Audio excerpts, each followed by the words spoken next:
Oh,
There, right here, have everything hard. Your ears, your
Check this out. I'm going to show you how I afforded this car.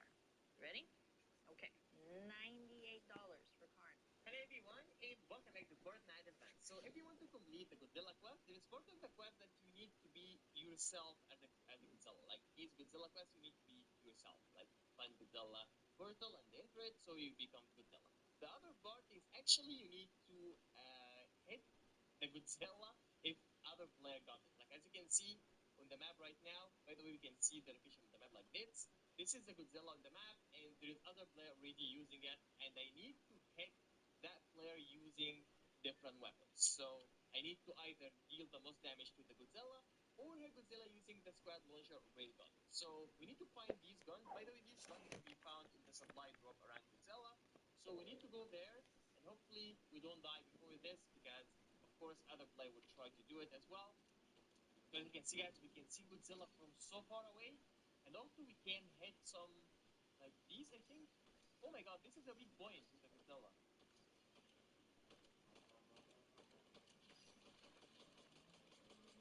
Oh, Godzilla is dead, and actually after hitting Godzilla, this shard fragment comes to you. What happened if I use? Oh, I can dash. Nice. 3 dashes if I consume one. That's really nice.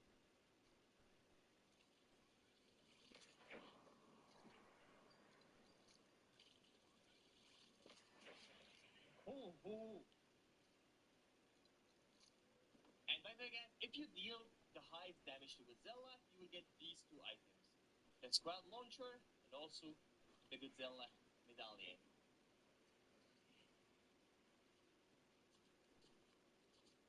And if you want to become Godzilla the fastest way possible, try to land at the center of the map, get a car, and wait until the first storm circle ends. Godzilla will most likely appear after that. First, it doesn't appear every game, but there is like 20% chance it will appear in your game. So wait until the first circle ends.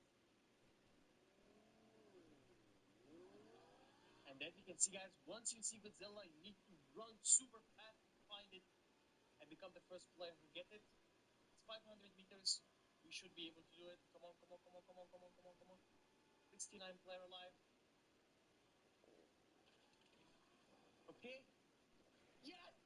Oh my god! I become Godzilla, and this is a normal game.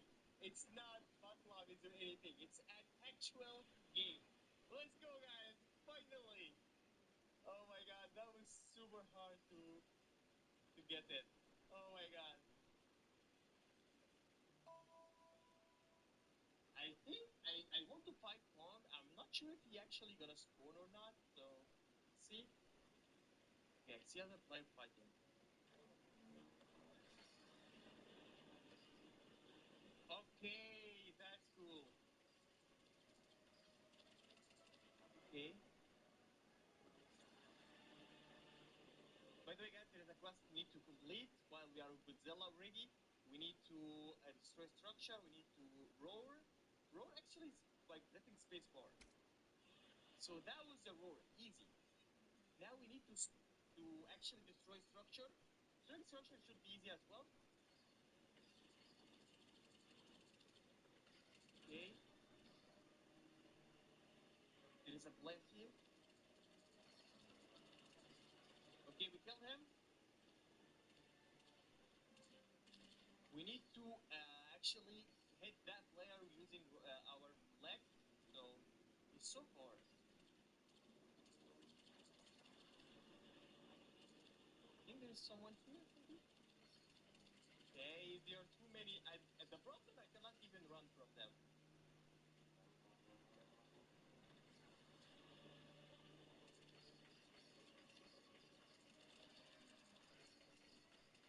I need to find a player nearby so I can use my leg on him so I can complete the other quest. Okay, there any player nearby, please? Okay, okay, there's a player nearby. I need to use right click. Oh, come on.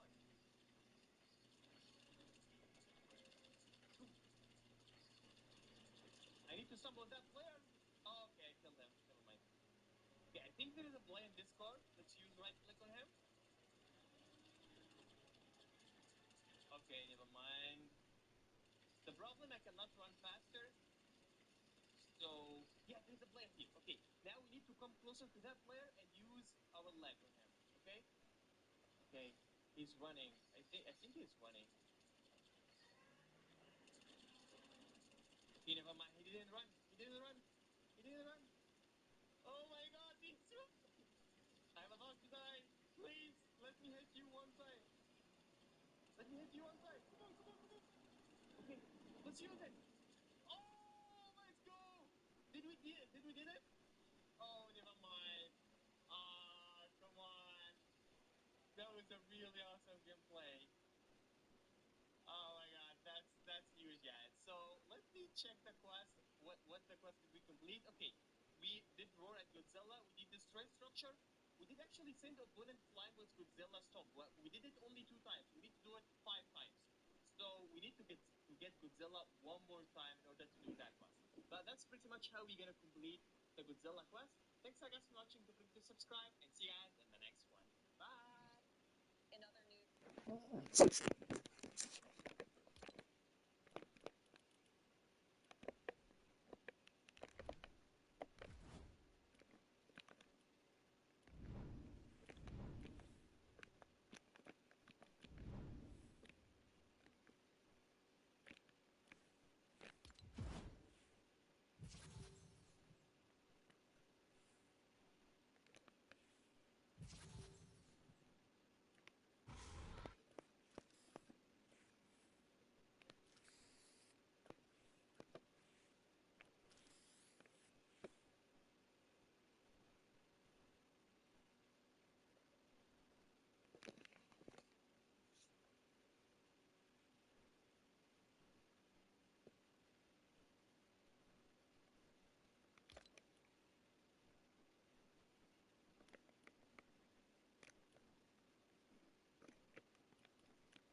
Dun, dun, dun, dun, dun, dun, dun.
Florida residents are going to be happy to hear this. It just came out. There's a new website where any Florida resident, as long as you live within a zip code in the state, you can apply to have your auto insurance rates reduced significantly.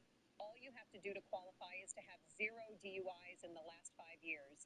If that's you, we put a link below. Just enter your Florida zip code and you'll find out instantly that you qualify to have your auto insurance rates reduced by up to 80%. It costs absolutely nothing to claim this, so claim it now while it still lasts.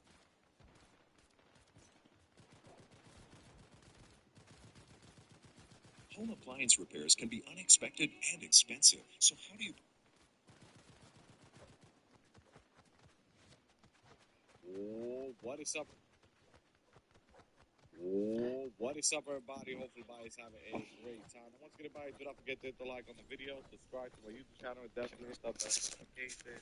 Now, once again, guys, in this video right here, I'm going to show you how to get the Godzilla Mystic Weapon, okay, which is the medallion, all right? And I'm going to show you everything about it. And also, if you guys do not know, King Kong does pop out of nowhere in Battle Royale. So if I was you, I would definitely go there and start it up. And these are the challenges, guys. All you have to do is level up. That's all you guys have to do to get everything, Godzilla and everything. Alright? And also there is a challenge that you guys got to do. But I know you guys want a mystic weapon and all that, so I want to show you that real quick. And by the way, guys, it's really cool. He just popped. By the way, he popped out of nowhere, and then he would just disappear. He would come to the match, and then he would just disappear. And he would drop multiple rest stuff too. Like, and between those rest stuff, this will be like the supply drop. And once he does drop the supply drop, then you guys will definitely pick them up, and there will be like mystic weapons and all that. And Godzilla's actually, yeah, Godzilla's actually.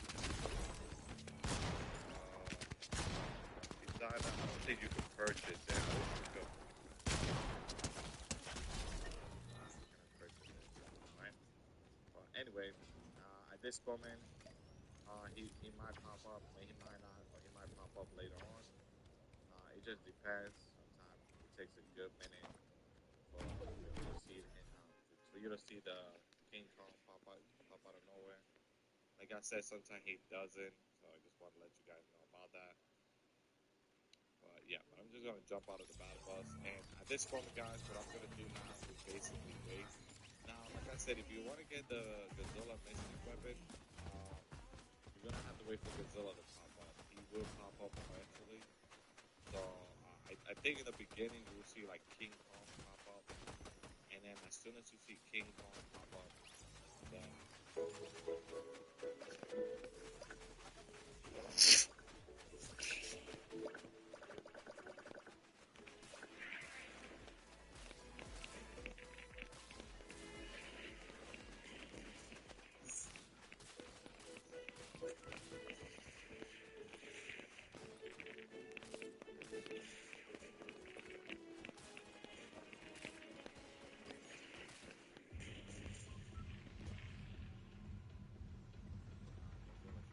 and by the way, sometimes they spawn in the match, sometimes they doesn't.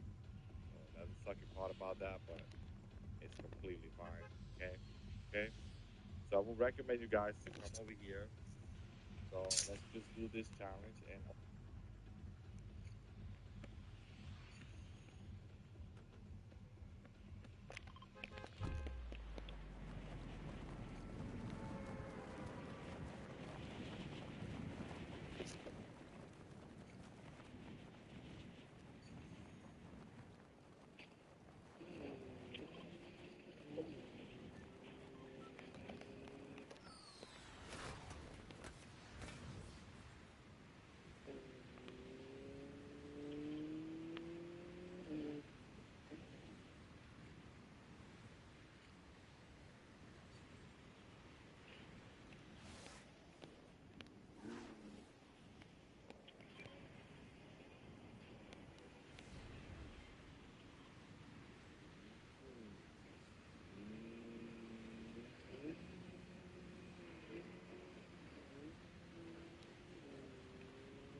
Make your escape to Monopoly Go. Reward yourself with riches. And Monopoly Go in the meantime, in between time. Downtime is go time. Monopoly Go. Download now.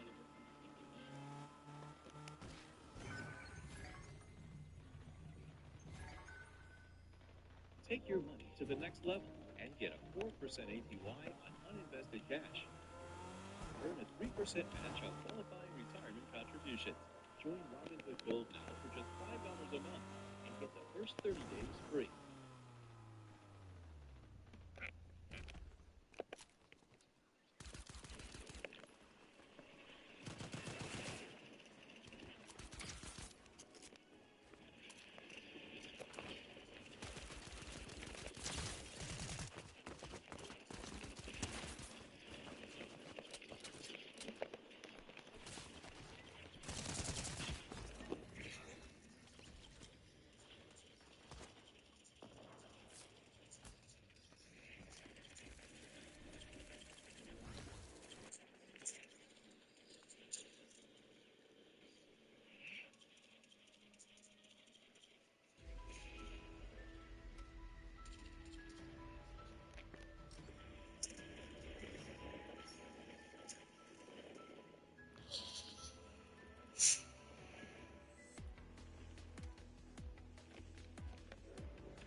Hey. Da-da-da-da-da.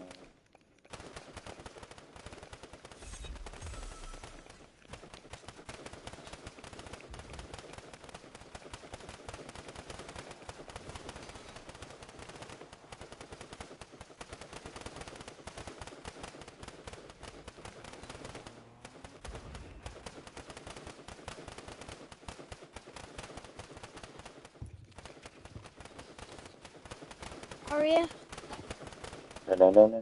I can hear you. Hello? Aria, hello. Hello. Hello.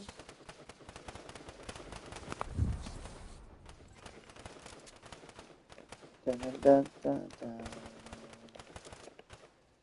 Da-da-da-da-da-da.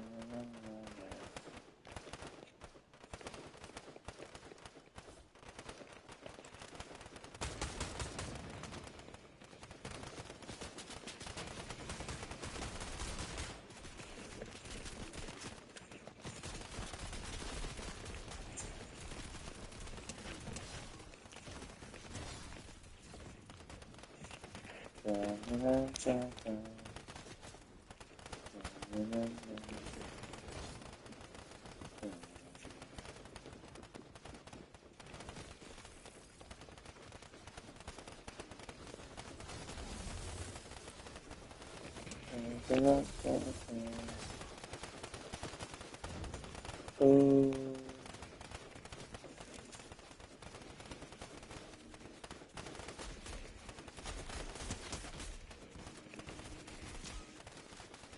For some reason, people are afraid to attack my village.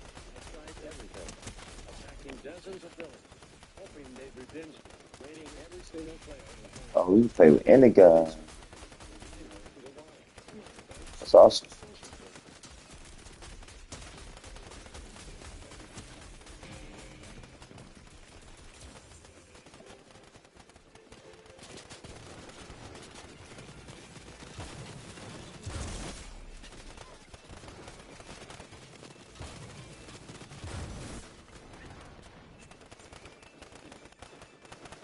Ha ha ha. Oh, that's crazy.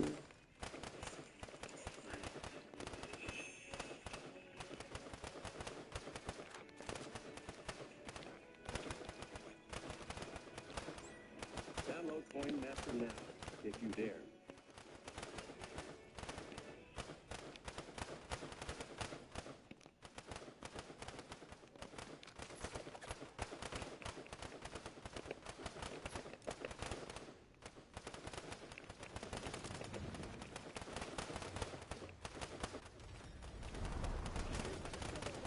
It's finally here, and I'm going to show you what it's like to play Godzilla and get his mythic medallion. But most importantly, I'm going to show you what it's like to become Godzilla.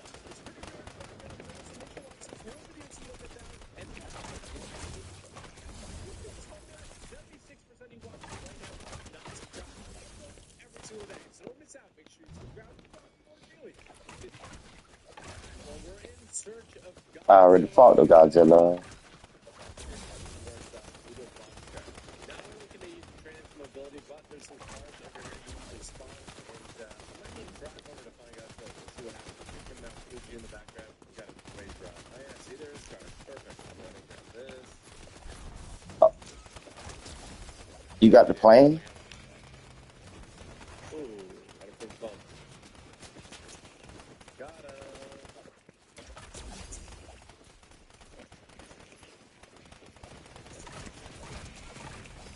Somebody else. Nice headshot sniper. Let's go. Big W. We got the rail gun. Put out one of these.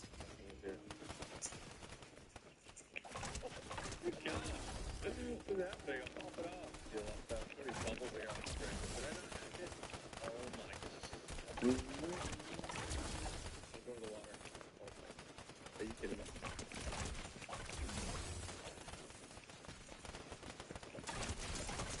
I back guy down. We're back on the train. A lot of people here. Okay. And oh, Godzilla portal is open. What the heck? Where is it? Oh my gosh, it's right down there. Okay, wait. It's right down there. Oh, I see it. 290 meters. I see a car. Go for the car. I can't run there and drive. Oh my goodness. I see the portal. I gotta get over there. Pick up the tire. Pick up the tire. There's so many people driving there. Oh, somebody else got it. Once you got to the portal, enter the world, become the title. I don't think anyone's entered it yet. La la la la la. Fight, fight, fight, fight, fight, fight, man.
to meet the best here. This is Israel News Today. On today's show, Hamas and Israel exchange hostages for captives in the first phase of the ceasefire deal. TikTok is back after a weekend of confusion, and MLK Day and Inauguration Day for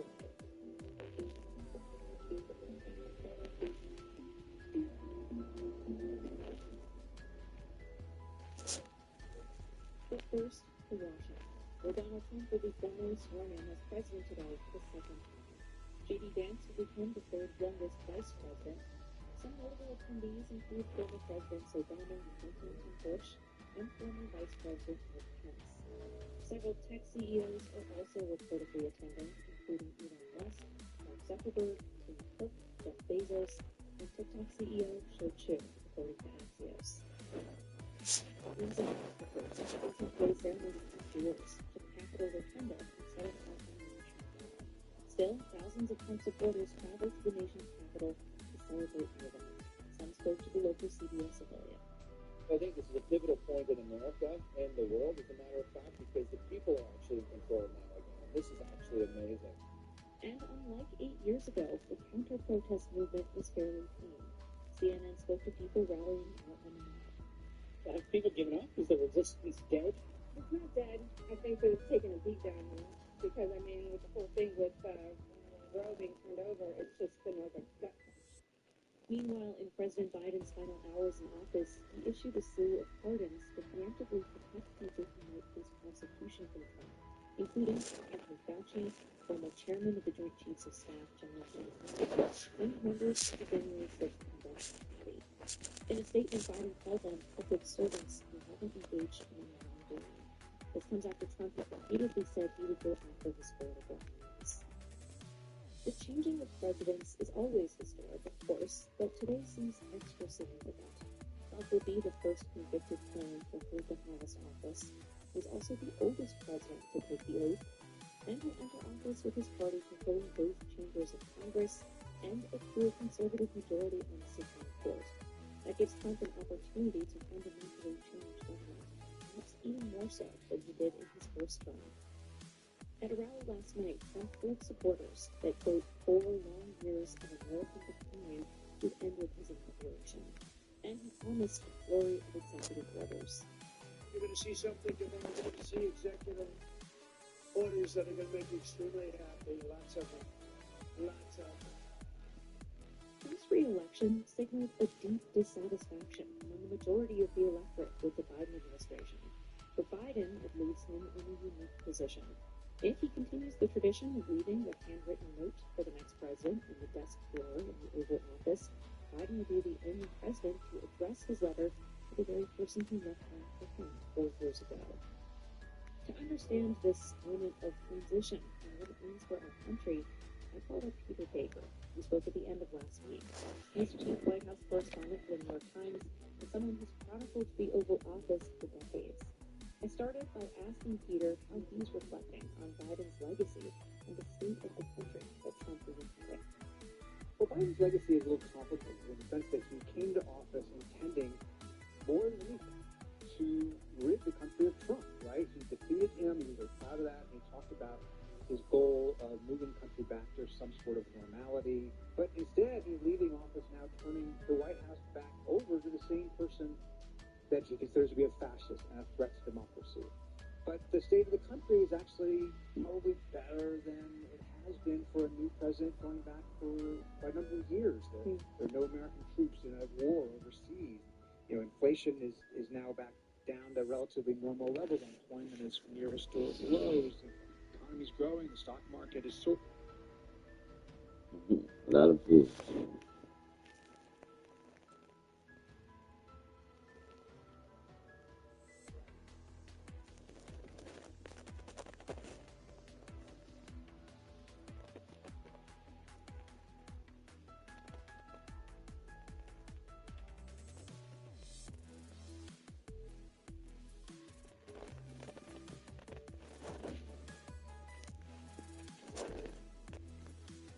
That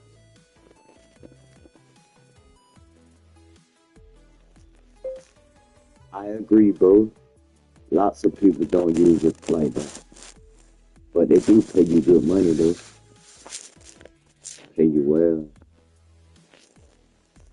Fast. I agree, bro. That's what people don't use.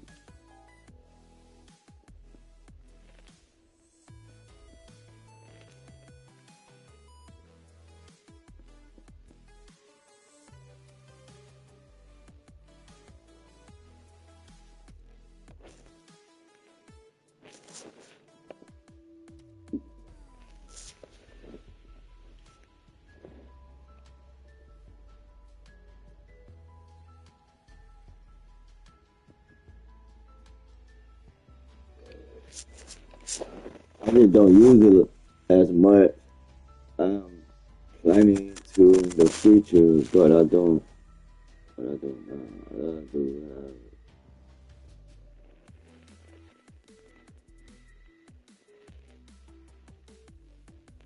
for sure.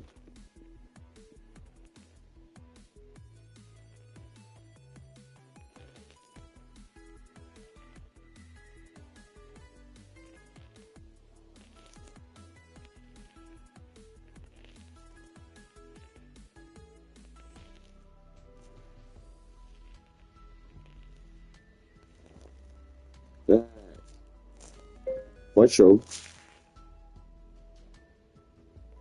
For sure.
Now. So this last year was a difficult personal year for her.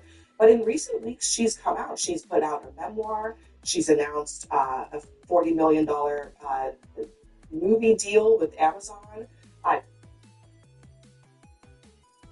Town.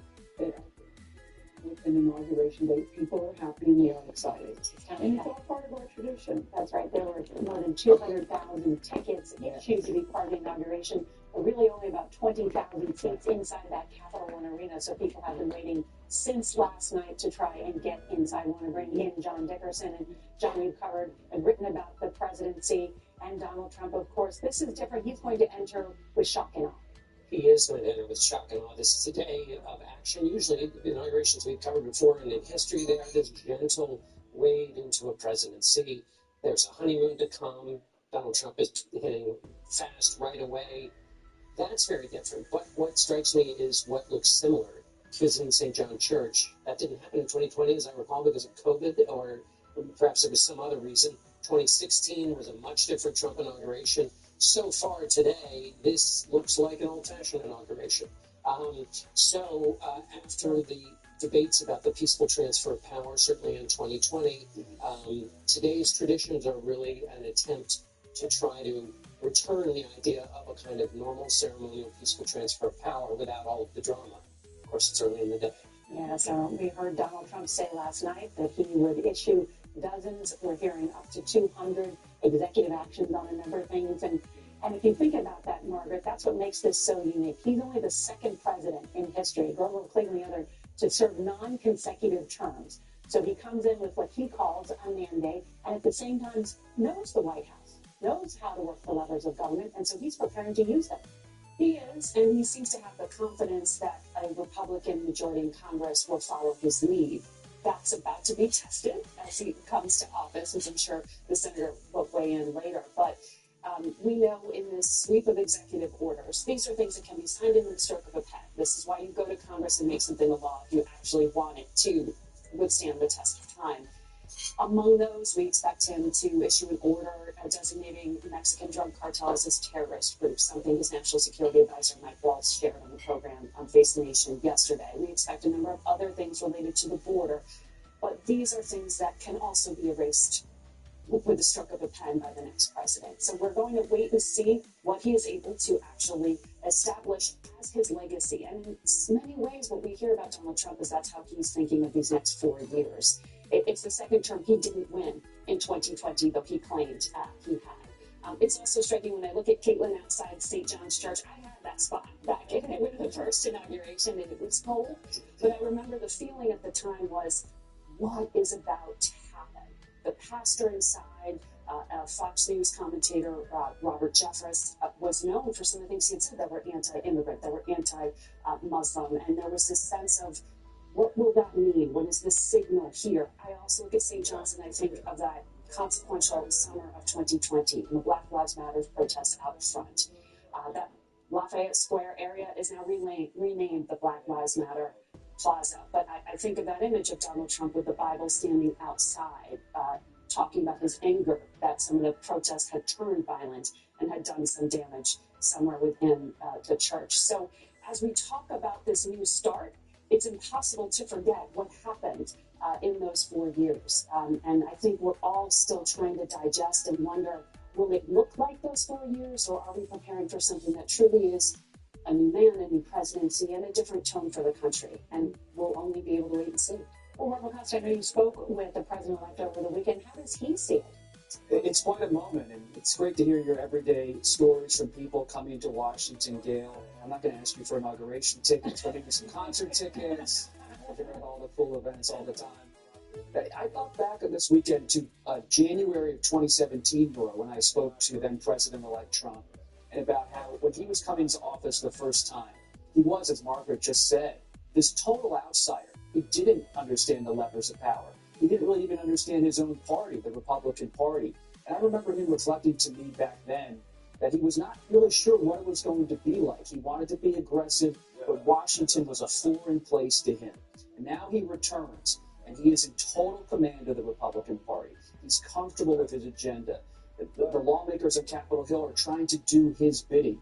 And when I spoke to him over the weekend, he reflected to me about how he really wants the country to be calm, that he knows that his agenda on deportations, on tax cuts, on so many other fronts with these executive orders, it is going to be, as John said, a version of shock and awe. And he's going to talk today about how he believes he has a mandate, that the country really wants change, that he believes that in his bones, that the country wants change. But he also believes he's coming in now as someone who has been president before, and he believes he can have a steady hand in executing his policies. And when you talk to people close to him, as I did over the weekend, Susie Wiles, his incoming chief of staff, there is a different culture around Trump now. To be sure, he's still President-elect Trump, still Donald Trump and everything that means, someone who has spent 50 plus years in the public eye as a disruptive figure. But at the same time, he's coming in now with governing at the fore of his agenda, and he really knows what he wants to do and how to do it. We talk to so many people, and the thing I keep hearing what they say about Donald Trump, you may not like what he says, you may not like how he does it, but they all believe he will get things done. And we had Senator John Barrasso in our last hour who said something I thought was very interesting, that success will be Donald Trump's best revenge, and that's what he thinks is going to happen. Donald Trump will be a very successful president. But as you say, the day is young. We shall see. We shall see. The president promising in his inaugural address, we've heard from excerpts, a revolution of common sense. I want to bring in Senator Blunt. So good to have you here as you have served on the inaugural committee. You've also served in both houses of Congress. How much change can Donald Trump enact? I think he has a chance to create lots of change. I chaired his inauguration 8 years ago. I chaired President Biden's inauguration 4 years ago. I think it's a great moment for democracy. It may be the pivotal moment for democracy. People all over the world watch what happens today, and it's a big moment. I wish we were outside. It's the greatest stage in the world outside. But what happens inside will be watched by about 100 million people. And what we see here, I was at a couple of things last week with some people who are going to be in the White House, and the theme was, we have the excitement of a new administration, but we have the experience of having been there and having 4 years to think about it. I think it's dramatically different than a normal second term. A lot of presidents sort of limp into a second term, and they knew they should have run for a second term, and they do, but they don't really know quite what to do with it. I think this experience of being out of the White House for 4 years, but understanding the White House, 8 years ago, President Trump barely filled the positions in the government, appointed secretary and nobody else. This time they're 5 and 6 and 8 deep in these agencies of people they want to be there, who they expect to be there day one. I think it'll make a difference. John, you pointed out that Donald Trump may be the least constrained president of the modern era. Why? He totaled it up. I mean, he doesn't have to worry about re-election. He got through 2 impeachments and emerged stronger. His view is that the Supreme Court has ruled that he can do pretty much what he wants in the White House. They may disagree, but he sees it differently. The Democrats are in disarray. He no longer has cabinet officials who've come in with the express argument that they're going to constrain him. His vice president is no longer somebody who's put on the ticket to hold him back. He's got somebody who is the heir apparent. And I'd love the senator's thoughts on this, he no longer has Republican senators like John McCain, Jeff Flake, Mitt Romney, who were a thorn in his side. He's now got Republicans who were elected in his image, who will be much more amenable, as we've seen from the advice and consent, mostly just consent so far. So all of those constraints are gone, and in his soul, he is unbound and always has been. So I can't think of a modern presidency that has had somebody who is as unconstrained as he has. Now, reality is a constraint, and that's to come when we see. Some people call that a presidency with no guardrails. Is that a good thing? Is that what this is? Well, it's why the founders, when they met in that sweaty summer of 1787, said, what's crucial for the presidency is virtue in the person who has the job. because they have so much power, and we know from history that power corrupts even the most noble people, and that at bottom it is an unrestrained job, and you need virtue, and so that's why it comes down to the soul and character of the person in the job. I want to take a look now. This is the North Portico of the White House. You see the president and the first lady, the Bidens there. They are going to be greeting the vice president, Kamala Harris, as she returns to the White House one last time.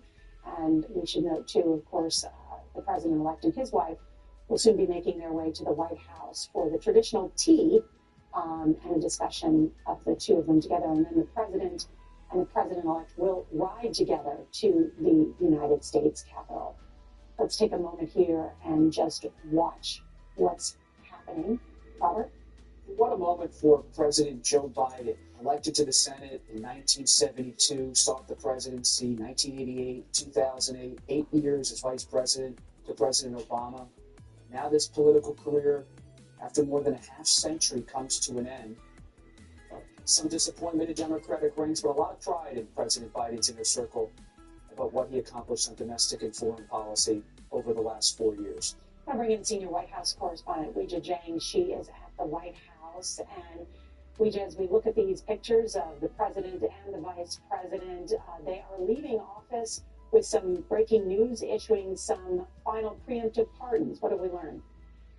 That's right, Nora. We know that President Biden has already issued more than 4,000 pardons, especially in his final weeks of office, but he chose to use the final hours of his presidency to issue these preemptive pardons. And it matters because it's not about the personal individuals. It really speaks to the state of politics in this country today. And he essentially said in a lengthy statement that he wants to protect these people from revenge, because even though Gail said revenge, success might be the best form of revenge, we know what the president-elect has said extensively about payback, about retribution, about going after his political enemies. And so that is why today President Biden issued these pardons. He said, I am exercising my authority under the Constitution to pardon General Mark A. Milley, Dr. Anthony S. Fauci, the members of Congress and staff who served on the Select Committee, and the U.S. Capitol and D.C. Metropolitan Police officers who testified before the Select Committee. Of course, that is in reference to investigating what happened 4 years ago on January 6th. And notably, it includes some of Trump's fiercest political rivals, including two Republicans, former Congresswoman Liz Cheney and former Congressman Adam Kinzinger, along with Adam Schiff. And so, Nora, again, this really speaks to where President Biden is thinking could happen as President-elect Trump takes office. And as you mentioned, he is preparing now to welcome President-elect Trump and the First Lady, Melania Trump, here to the White House for that traditional tea. They will spend a lot of intimate moments together. But Nora, based on the pardons today, based on what we heard from President Biden in his final days here at the White House, speaking about the warnings to come with the new administration, as you can imagine, those moments, those conversations could be tense. And we understand that President Biden just spent his final moments inside the Oval Office?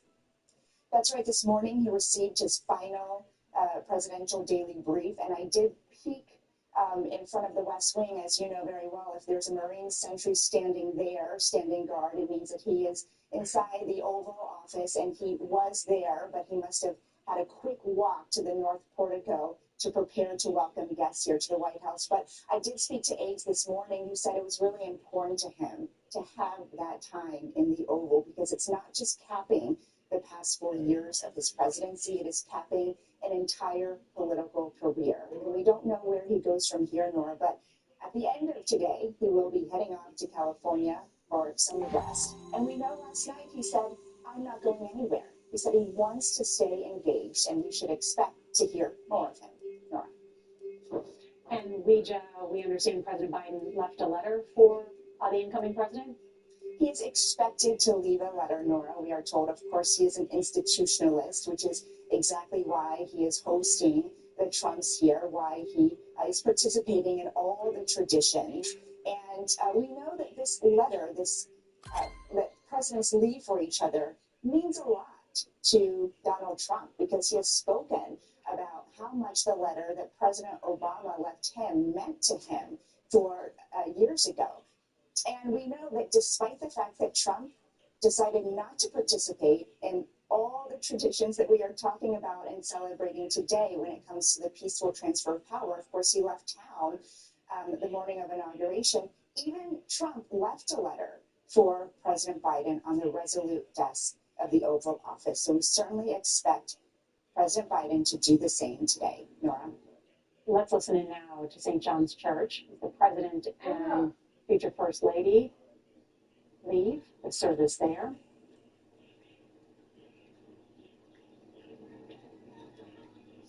Caitlin Huey Burns is there. President is shouting questions.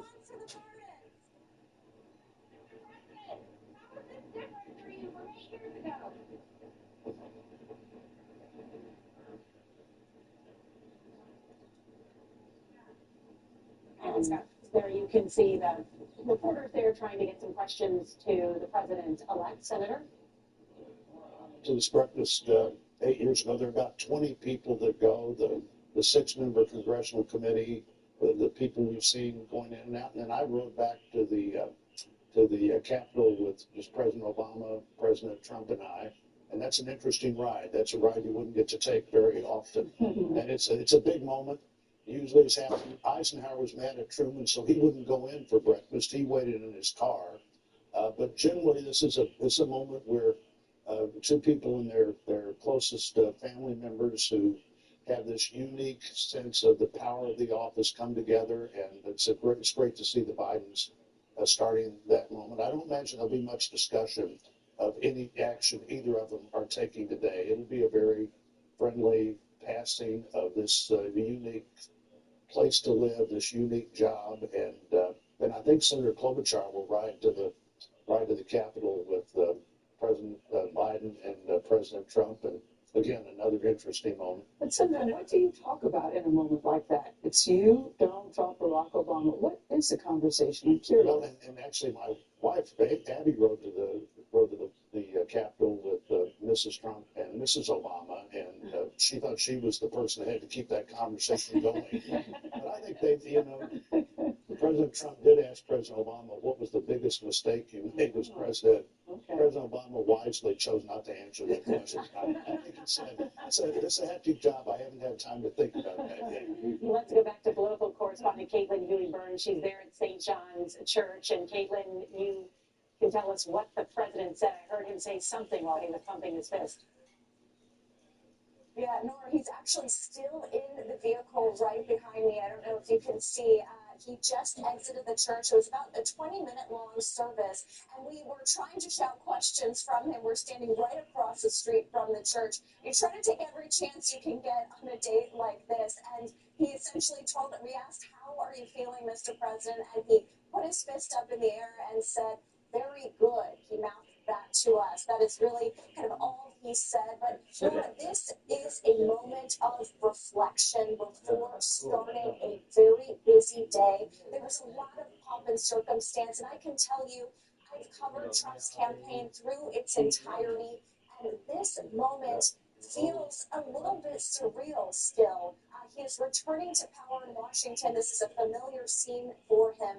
But the pomp and circumstance surrounding this day is just a really special moment for all Americans, and it really is an honor to kind of get that first glimpse of the president-elect, soon-to-be president, as he has that moment of reflection. I mentioned the history of this church. Just to give you a little perspective, we're right across the park from the White House, and I mentioned before, this is called the President's Church. There's actually a pew inside the church, pew 54, that says the president's pew. That is a designated spot for presidents, given this distinction here. But a short service that just concluded, and we see President-elect still waiting in that SUV right behind us, giving those words that he feels good ahead of this very busy day, Nora.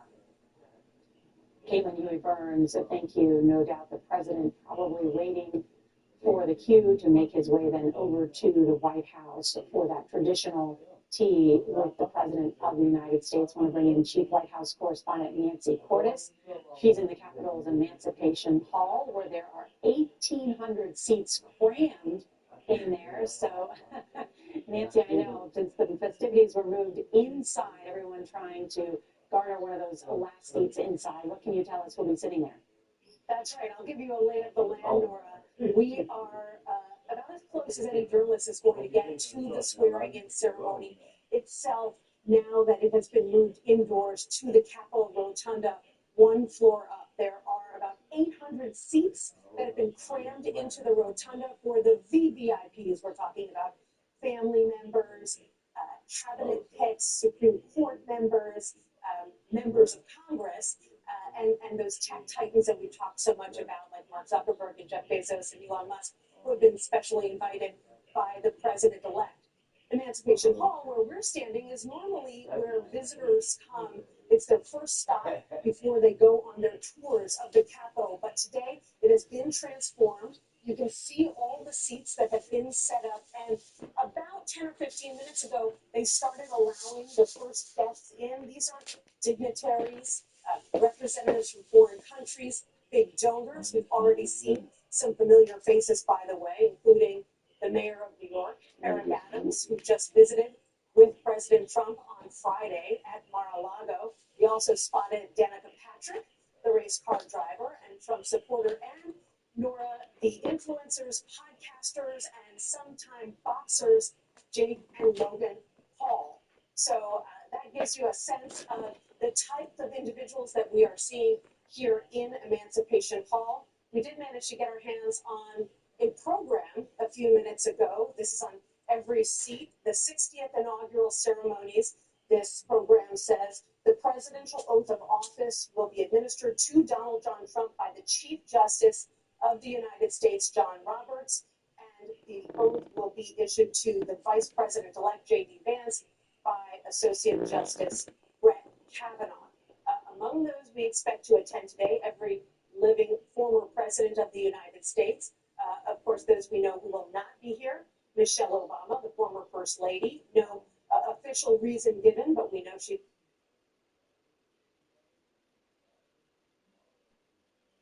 Then we lost Silicon Valley in the past 4 years, and you got nobody to blame for it but us.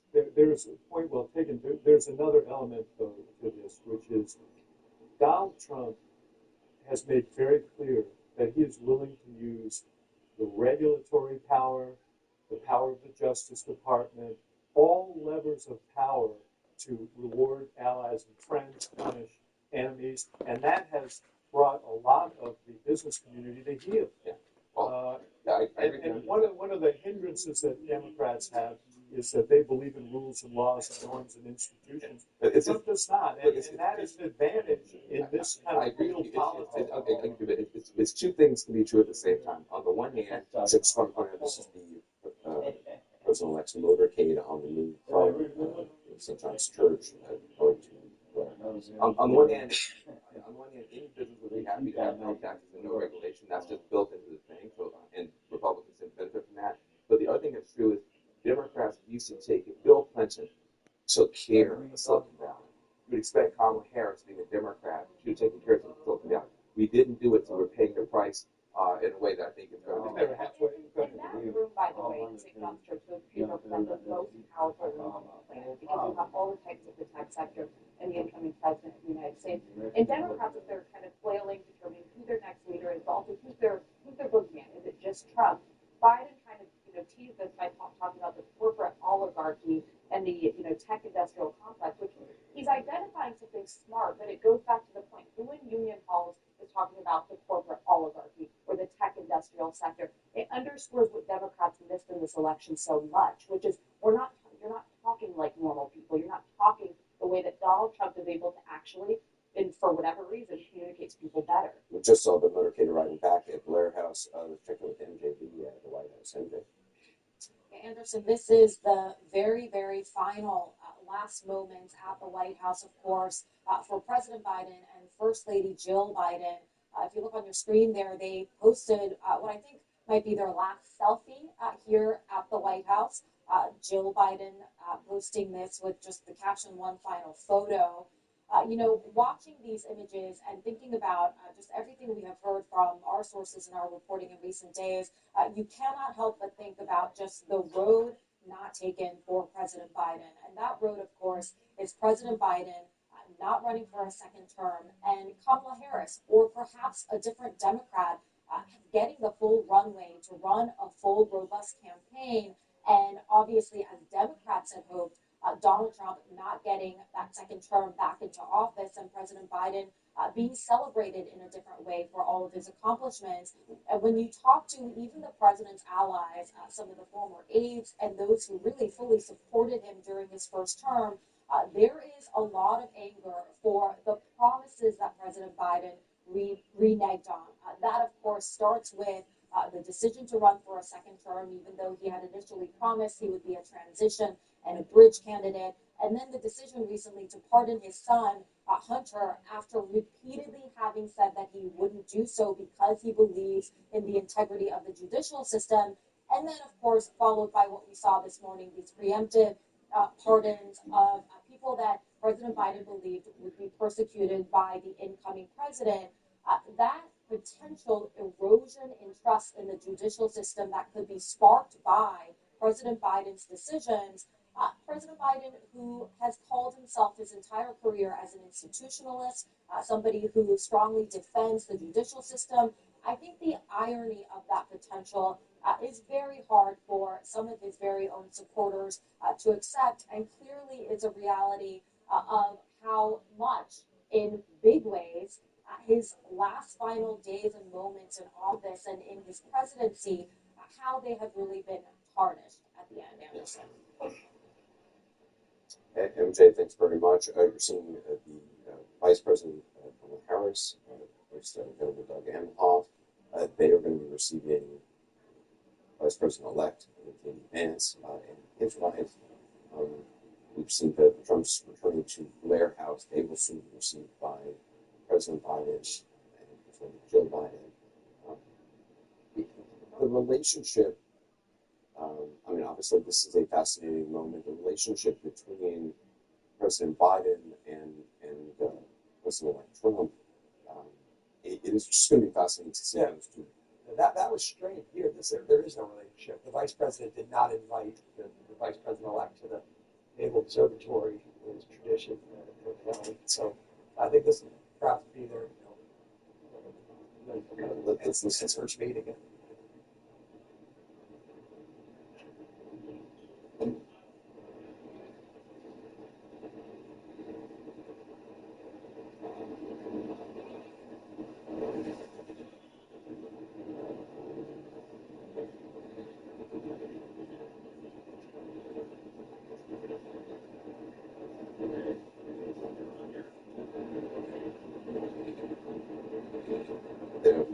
Per photo.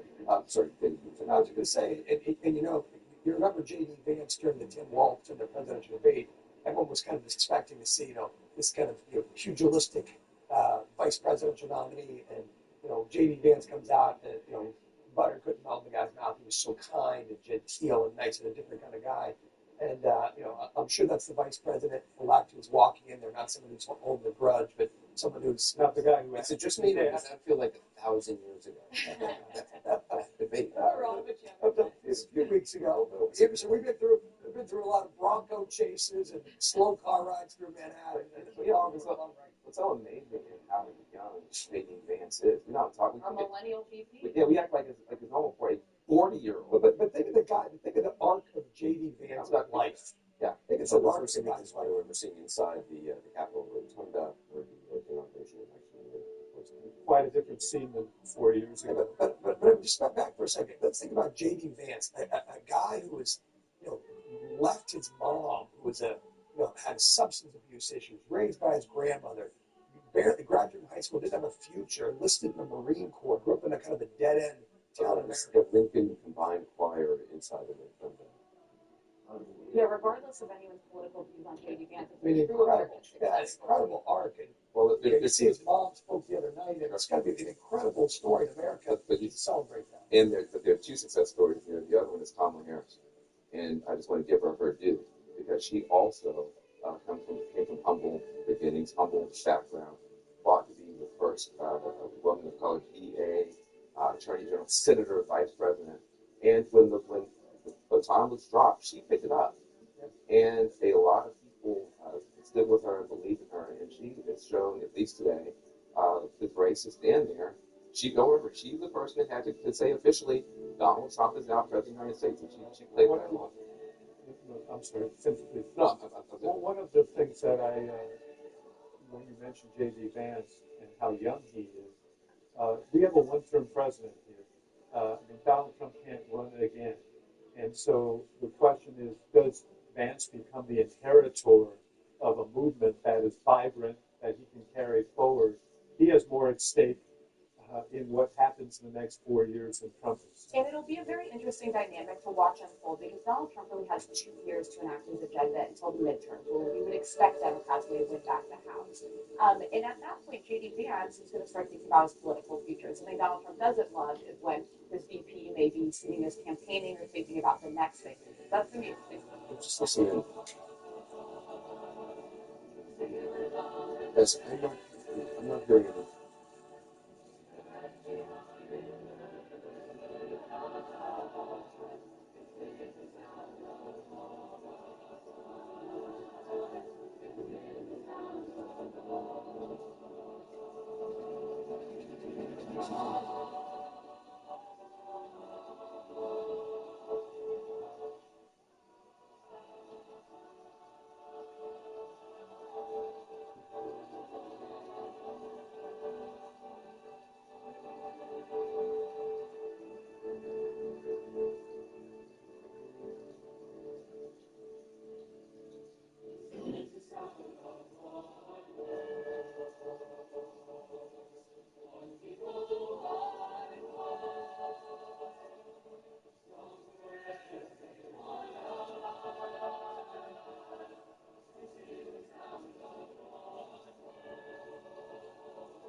A special halftime performance from Travis Scott, who will debut a brand new song during halftime on ESPN. of the national championship game tonight. Meanwhile, First Take is there. They're getting ready to go with their show live from Atlanta. Molly, Stephen A., Shannon, Cam Newton, Desmond Howard setting the table for the college football playoff national championship. They're coming up top of the hour. Meanwhile, we have much more on the Ravens and Lamar Jackson and how did this one get away and all the 4 playoff games from this weekend. We'll try and get answers to all those questions, and we'll see if Lewis can answer this one from Sneaky Hembo. So, Lewis, yeah, Josh Allen is 0-3 in the playoffs against Kansas City.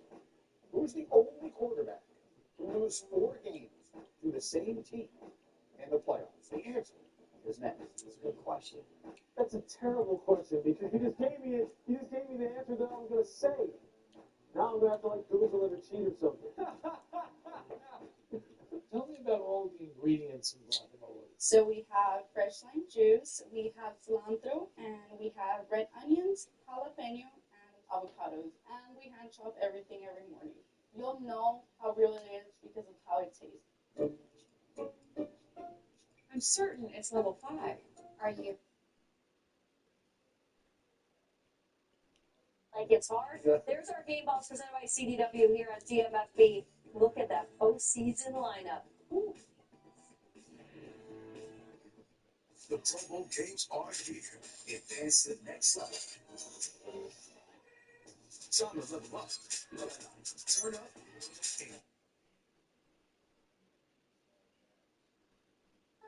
And there's so much to look forward to. The Ohio State and Notre Dame in the national championship. This is the classic David versus Goliath matchup.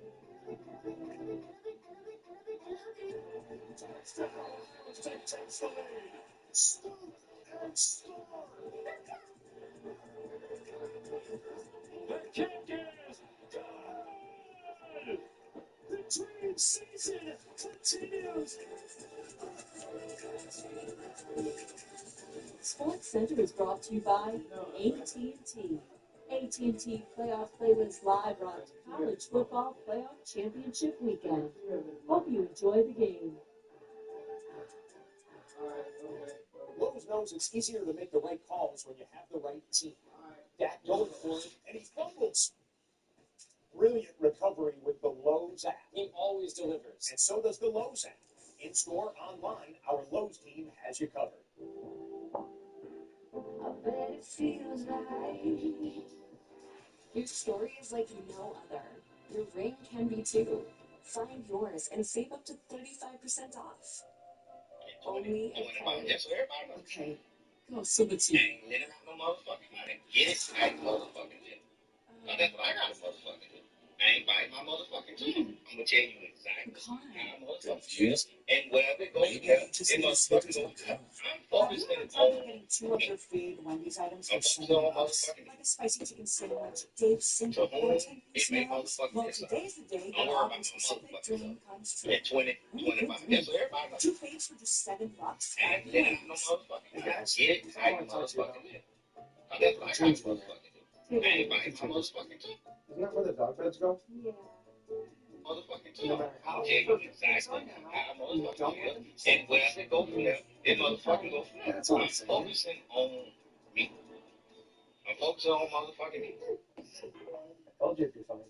The 3-row luxury TX, because everyone should feel like the center of the universe.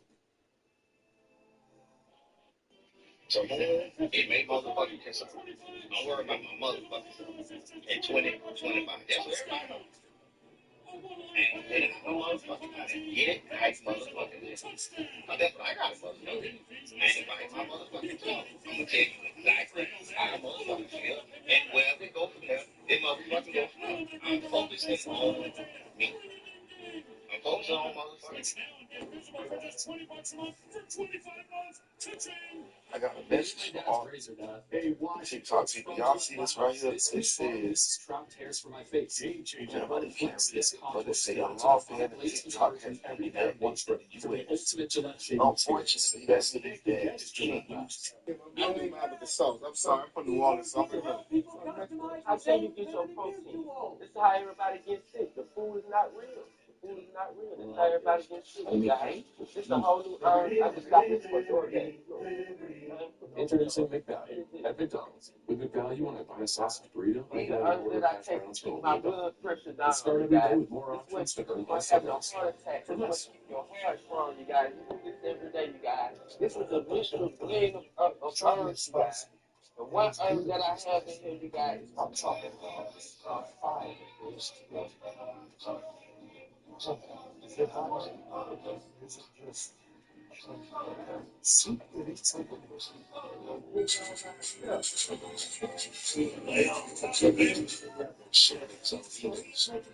And I don't really like niggas. I wouldn't talk to niggas. These niggas be fake, they be corny. And I'm not into that, because I'm really like that. Do some funny shit, I might just get at you. You know what I'm saying? Yo, I'm back on TikTok. Get it. Now I can make my money. Get it. I'm back on TikTok, baby. Yes, sir. 24 of the best players in the world. The universe pitted against each other, 3 versus 3. First of its kind arena, more Tiger, more Rory, more everybody. 6 teams they've landed on Boston, LA, New York, the Bay, and Jupiter. What else? We had shot clocks for like the players. Playoffs, 15 holes, overtime, timeouts. And we mentioned the green moves, high-tech, higher stakes, and you get to watch it all on ESPN, baby. Keep up. It's golf. There's never been a national championship like this. True story programs with championships. In high school, if only they knew if only they knew who you truly are, they would stop talking. If only they. This morning, medical experts are once put. A matchup for the ages. CFP National Championship tonight at 7:30 on ESPN. Sports Center, brought to you by One Day. Girls, let me tell you how we're going to play this. So I'm going to play this. So they will lift your hand. And she don't have her own car. It was the ability And she don't have her to own have a crib. relationship with the And she don't president. have her own Speak on money. behalf of some of the blacks and minorities in the South and try to forge some type of improvement. He lost his life because of it, but the impact was felt all over our country.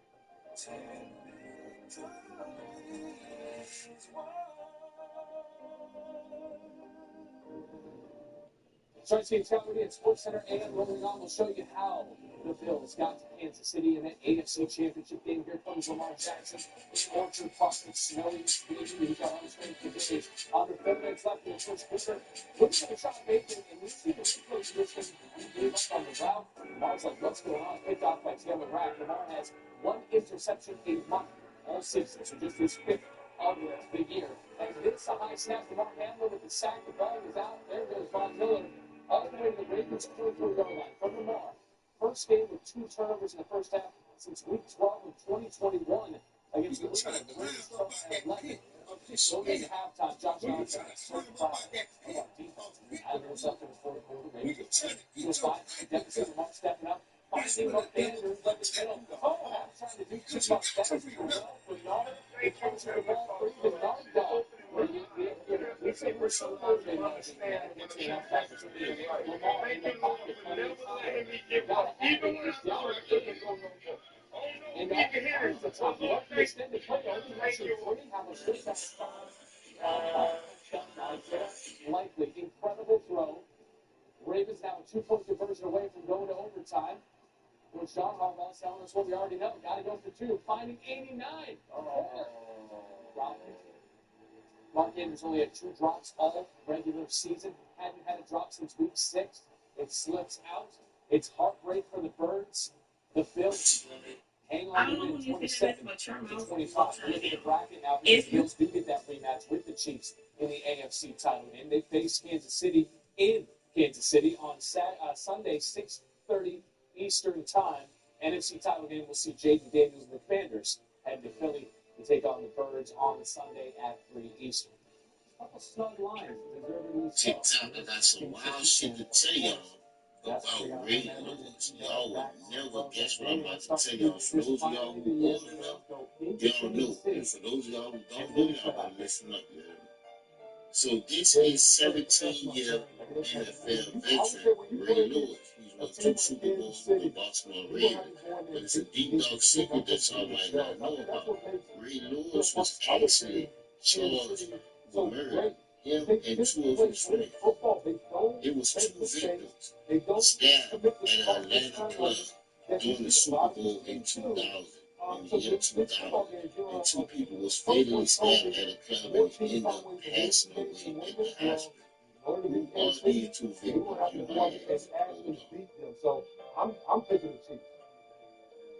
Those 2 guys' names were Jason Baker and Richard Lola. Unfortunately, of course, they didn't make it, but the story was wild. So we all know Ray Lewis was in the NFL at the time. He had been on the team for at least 3.5 years, so he was pretty much making a good name for himself. And at the point of this happening, him and his friend, 2 friends, got picked up, and these are their names. Reginald Coley and Joseph Sweet. These were the 2 individuals that also got charged. The other showdown is in the NFC. That's the Commanders and the Eagles. Game in which offense did have the most against his 2 rivals. At first, we talked to the investigators. Y'all see that boy Jake Daniels play? Yeah, we just watched. Y'all see that boy Jake Daniels? Man, that dude is a monster, man. And it just seems like nothing rattles this young man. He's just, the moment is not too big. It's not too big. I love the way Cliff Kingsbury is calling his plays and how they get in and out of no huddle. They do a lot of things to try to keep the defense off balance. And listen, you can make a case Jake Daniels is playing the best of any quarterback that's still playing the playoffs right now. So, man, this Commanders team is high powered on offense. Give me the Commanders offensively. I agree. I mean, right now, if you look at the playoffs and you look at the quarterbacks, this Jake Daniels fellow, he's playing the best. Co-signing with James. Yeah, he's playing the best. He's playing at a high level. I mean, he is all about it. This game will not be too big for him at all. You know, every week we say it's another big game. It's just a game for Jake Daniels. He gets it. And so this will be a really good football game. Jake Daniels against Saquon Barkley. Yeah, that's what's going to go down. Don't go down. 2 really good plays. Round 3 for Jake Daniels against the Eagles, who are 5-point favorites early on. That's nice. All right, it comes down to 2 teams remaining in the first year of the Field of 12 in the college football playoff. It's Notre Dame looking for their first national championship since 1988. It's Ohio State, who won one just about a decade ago. Sports Center on the Road is presented by Geico. We're going on the road and hanging out with our good friend Booker McFarland, who is down there ahead of the Natty. Booker, great to see you. Ohio State outscoring teams 42-0 in first quarter action in the playoffs this season. How worried should Notre Dame be about being down early? Well, Notre Dame's got a lot of things to worry about. A lot of being down early is definitely one of them because Ohio State does a really, really good job, especially the last 3 or 4 games. Chip Kelly, the offensive coordinator, of attacking early. They're getting the football down the field to their weapon.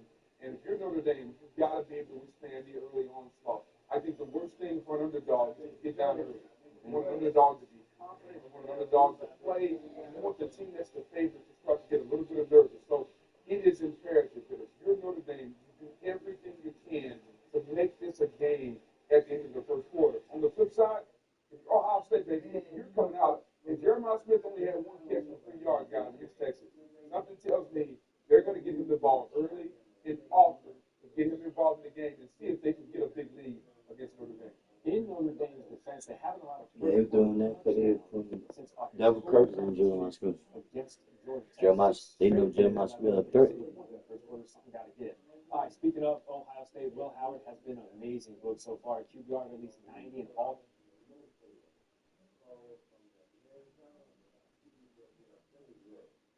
Well, I think the Notre Dame defense is going to be able to test him because they put a ton of man coverage. And, you know,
On this, Lamar Jackson, coach.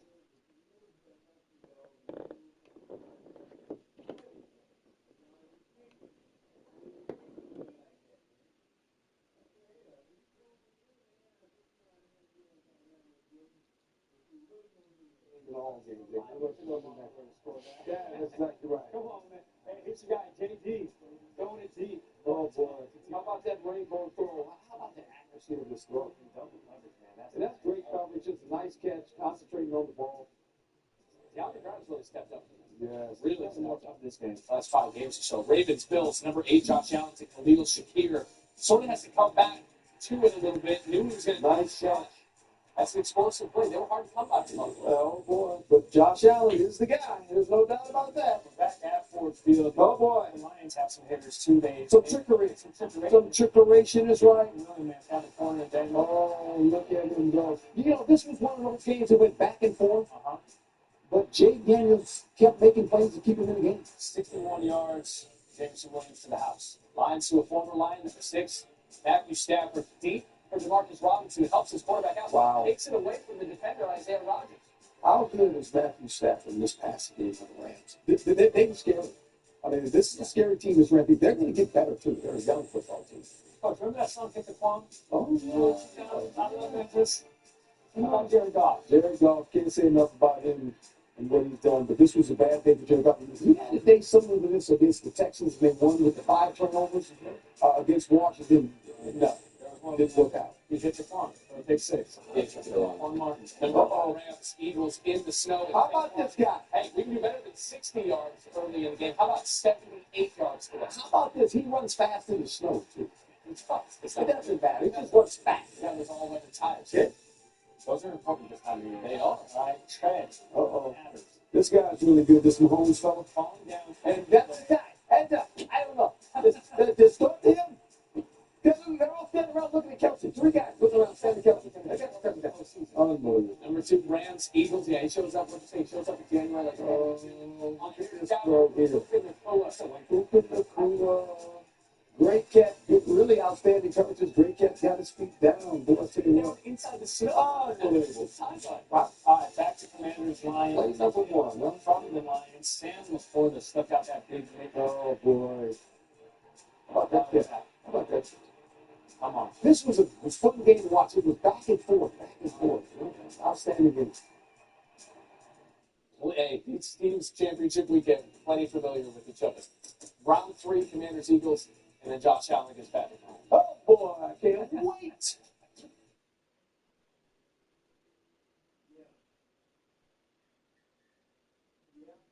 No championship game. I got my bodyguard with me. You see that big brother right here? You see the man of steel? What's going on, Six? You ready? Are we ready? It's another day ready.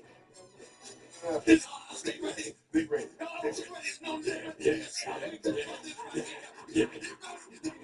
Everybody ready. You better be ready. We had NFL playoff action to talk about. We got a national championship game to talk about. We here in the ATL. As they say, peace up. 8 times down. You dig it up. Why we do it, ATL. The dream season continues. Let me already see so many guys' eyes. So they're in blue shit. To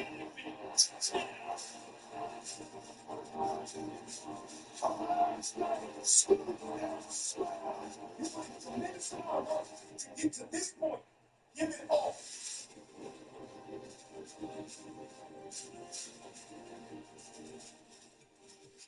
First Take live from Atlanta on this MLK Day, site of the 2025 College Football National Championship game tonight on ESPN between Notre Dame and Ohio State. We're live at the Georgia World Congress Center where fans are already gearing up for tonight's highly anticipated game. And the crowd is already here, showing up and showing out. We appreciate you. As always, I've got my guys with me, Cam Newton.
National Weather Service is now calling this the worst ice storm in the state's history. It could be linked to the recent asteroid cluster that passed close to Earth's orbit just yesterday.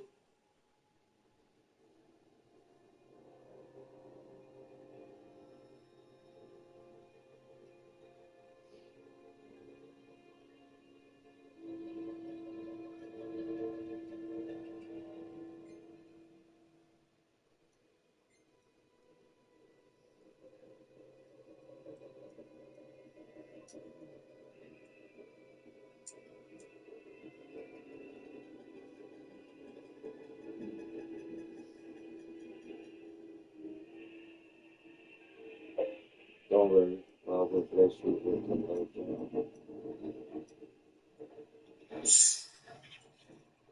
keep your head up. Keep going. Right.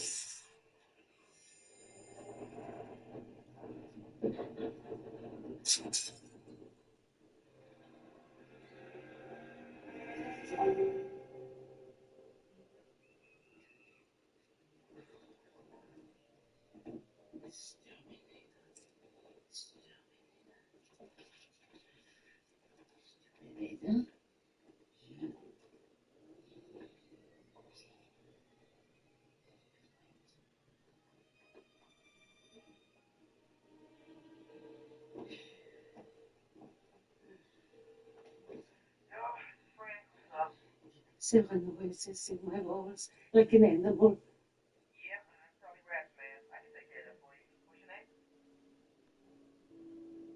My name is Helga. Apartment 4, 114 Cypress Lane, South Brooklyn. So you were born in